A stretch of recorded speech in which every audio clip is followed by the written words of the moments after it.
নমস্কাৰ, আসসালামু আলাইকুম। মই হুছেইন, আপোনালোকে সকলোৱে জানে। মই আজি দুদিনৰ পৰা এইটো বহুত লক্ষ্য কৰি আছো যে আমাৰ অঞ্চলত থকা বহুত মানুহ দৌৰা-দৌৰি কৰি আছে। তো মই সুধিলো কিয় দৌৰা-দৌৰি কৰি আছে, কিন্তু তাৰে ভিতৰত মই কিন্তু মেক্সিমাম গৰীব মানুহকে দেখা পাইছো দেই, মই ধনী মানুহক কমে দেখা পাইছো।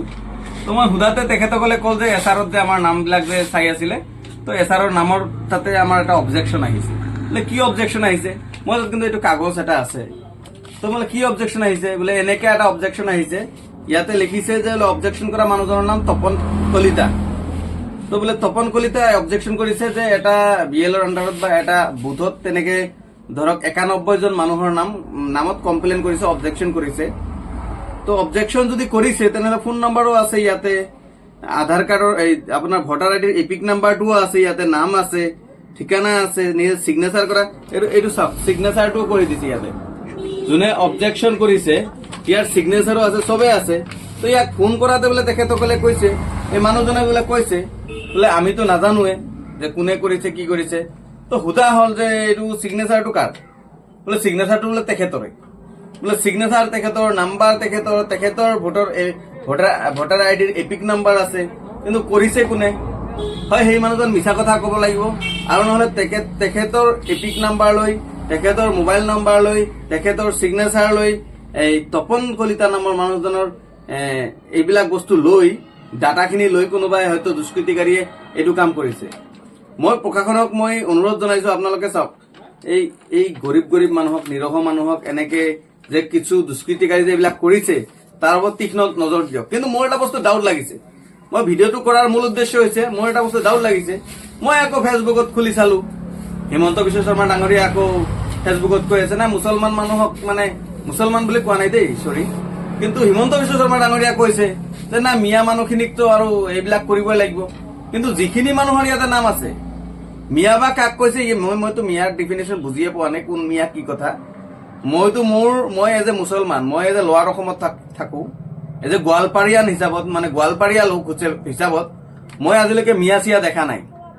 আৰু মোৰ ডাইৰেক্ট কথা, যদি কোনোবা যদি বাংলাদেশী যদি আছে, সেই বাংলাদেশীক ধৰক, আনক টেটুত চেপি কত থৈ আহক, আমি টেটুত চেপি ধৰিম, প্ৰশাসন আমাৰ লগত আমি ধৰিম।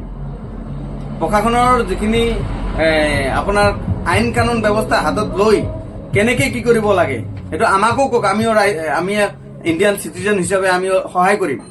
কিন্তু হিমন্ত বিশ্ব শৰ্মা ডাঙৰীয়া আকৌ ফেচবুকত কৈ আছে নহয় যে বোলে আমি মিয়া মানুহক কষ্ট দি থাকিম। আল্টিমেটলি ইয়াৰ পৰা এইটোৱে বুজি পোৱা যায় যে বোলে মিয়া বুলি হিমন্ত বিশ্ব শৰ্মা কিন্তু মুছলমান মানুহক কৈ আছে, আৰু মুছলমান মানুহক হেৰেছমেণ্ট কৰাৰ কাৰণে যে তেখেতে বোলে লগাই দিয়ে আছে, মইতো লগাই দিয়ে থাকিম, সেনেকে কৈ আছে বোলে হিমন্ত বিশ্ব শৰ্মা ডাঙৰীয়া। এইটো খুব দুৰ্ভাগ্যজনক কথা। অসমৰ CM বা কোনোবা এখন প্ৰদেশৰ বা ৰাজ্যৰ CM এনেকে কোৱাটো মই একদম অবাঞ্ছনীয় বুলি ভাবো। আৰু কিন্তু মোৰ হিচাপত কিন্তু এই তপন কলিতা নামৰ মানুহজন হয় কেছ কৰিব লাগে দুষ্কৃতিকাৰীৰ কাৰোবাৰ ওপৰত, আৰু চৰকাৰে এইটো দৃষ্টিগোচৰ কৰক বা প্ৰশাসনে দৃষ্টিগোচৰ কৰক।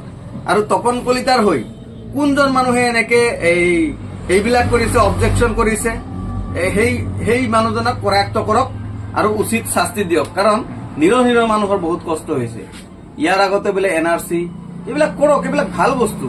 আজি যে এইবিলাক অবজেকশ্যন কৰিছে, যদি বাস্তৱত যদি কোনোবা তপন কলিতা যদি অবজেকশ্যন কৰিলেহেঁতেন, আৰু বাস্তৱত যদি এই 91 মানুহৰ নামত যে অবজেকশ্যন কৰিছে, বাস্তৱত যদি এইখিনি অবজেক্টেড পিপুল হলেহেঁতেন, আমিও আপোনালোকৰ লগত থাকিম। অকল তপন কলিতা কিয়, মই সাদ্দাম হুছেইনো থাকিম।